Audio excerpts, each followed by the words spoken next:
नमस्कार, मैं डॉक्टर सुप्रीत आप सभी का भारत मौसम विज्ञान विभाग की दैनिक मौसम परिचर्चा में स्वागत करता हूं। आज 22 जनवरी है।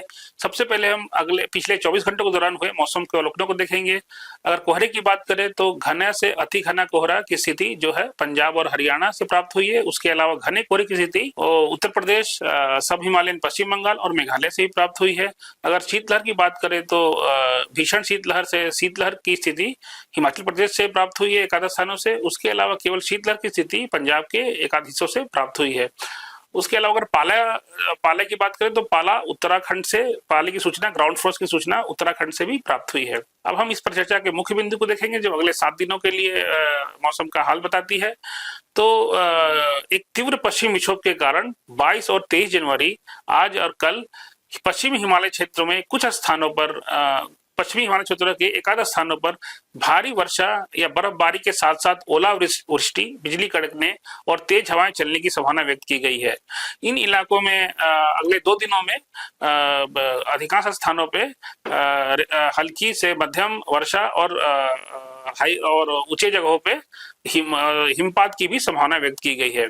उसके साथ साथ इसी दौरान उत्तर पश्चिम भारत के मैदानी इलाकों में भी कुछ जगहों पर हल्की से मध्यम वर्षा होने की भी संभावना व्यक्त की गई है।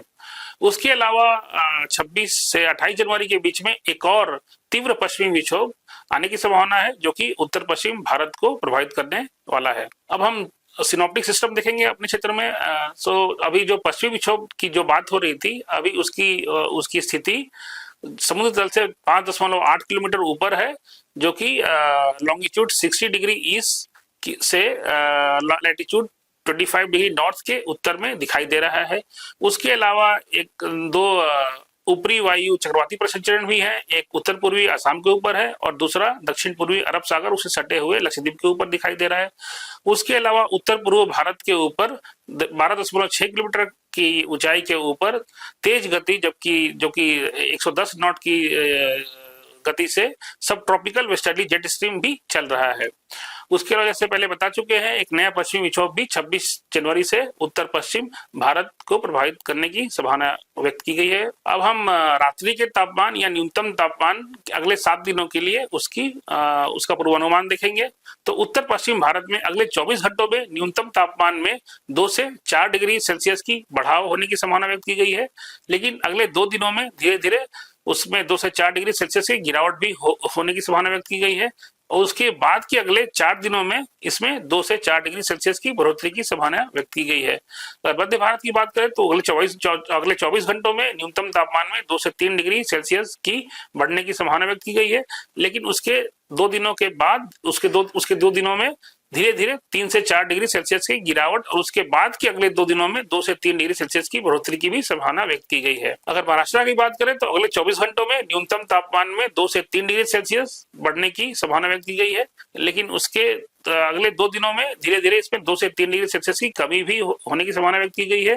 और उसके बाद के 3 दिनों में इसमें 2 से 3 डिग्री सेल्सियस की बढ़ोतरी की संभावना व्यक्त की गई है।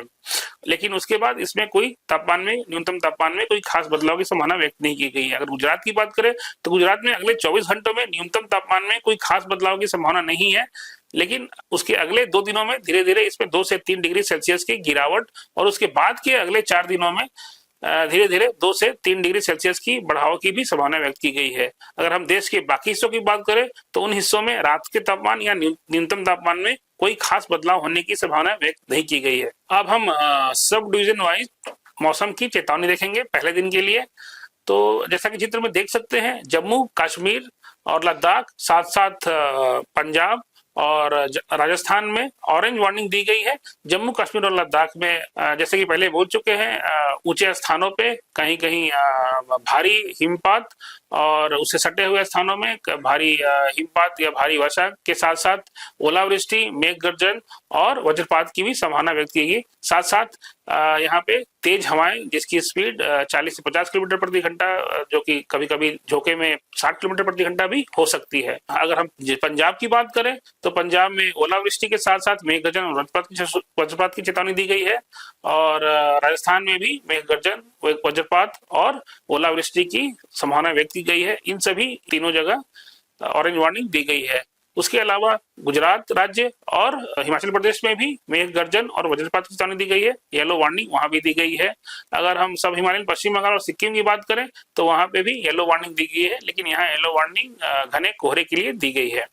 अगर हम दूसरे दिन की बात करें तो जो ऑरेंज वार्निंग है देश के जो उत्तर पश्चिमी राज्य हैं उन अधिकांश राज्यों में दी गई है। जम्मू कश्मीर, हिमाचल प्रदेश, उत्तराखंड, पंजाब, हरियाणा और पश्चिमी उत्तर प्रदेश और राजस्थान में इन सभी इलाकों में ऑरेंज वार्निंग दी गई है।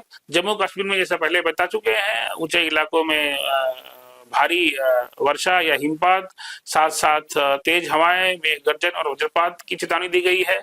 अगर हम हिमाचल प्रदेश, उत्तराखंड और पंजाब की बात करें तो वहां पे एक आध स्थानों पे भारी वर्षा और उत्तराखंड और हिमाचल प्रदेश के जो ऊंचे इलाकों में है वहां पे भारी हिमपात के साथ साथ मेघ गर्जन, ओलावृष्टि, वज्रपात और तेज हवाएं जो कि 40 से 50 किलोमीटर के और झोंके उसमें 60 किलोमीटर प्रति घंटे भी हो सकते हैं, उसके लिए इन सभी चीजों के लिए ऑरेंज अलर्ट दिया गया है। जबकि राजस्थान और पश्चिमी उत्तर प्रदेश में मेघ गर्जन, वज्रपात और ओलावृष्टि के लिए ऑरेंज वार्निंग दी गई है। अगर हम पूर्वी उत्तर प्रदेश की बात करें तो वहां पे केवल मेघ गर्जन और वज्रपात की चेतावनी दी गई है और सब हिमालयन पश्चिम बंगाल और सिक्किम में घने कोहरे की वार्निंग जारी रहेगी दूसरे दिन भी। अगर हम तीसरे दिन की बात करें तो तीसरे दिन केवल घने कोहरे की चेतावनी दी गई है राजस्थान, पंजाब और हरियाणा में। उसके अलावा चौथे दिन में घना कोहरा, घने कोहरे की स्थिति की ज्यादा खराब होने की संभावना है। तो पंजाब और हरियाणा में घना से बहुत घना कोहरा होने की संभावना व्यक्त की गई है, इसीलिए पंजाब और हरियाणा में ऑरेंज वार्निंग दी गई है। राजस्थान में घने कोहरे के लिए येलो अलर्ट दिया गया है। और अगर हम दक्षिण भारत की बात करें तो तमिलनाडु में एक आध स्थानों पे भारी वर्षा के साथ साथ मेघ गर्जन और वज्रपात भी हो सकती है, उसके लिए भी येलो वार्निंग जारी की गई है। अगर हम पांचवें दिन की बात करें तो तमिलनाडु के साथ साथ केरला में भी मेघ गर्जन और वज्रपात की चेतावनी दी गई है। और छठे और सातवें दिन देश के कोई किसी भी हिस्से में कोई अभी के लिए कोई खास मौसम की चेतावनी नहीं जारी की गई है।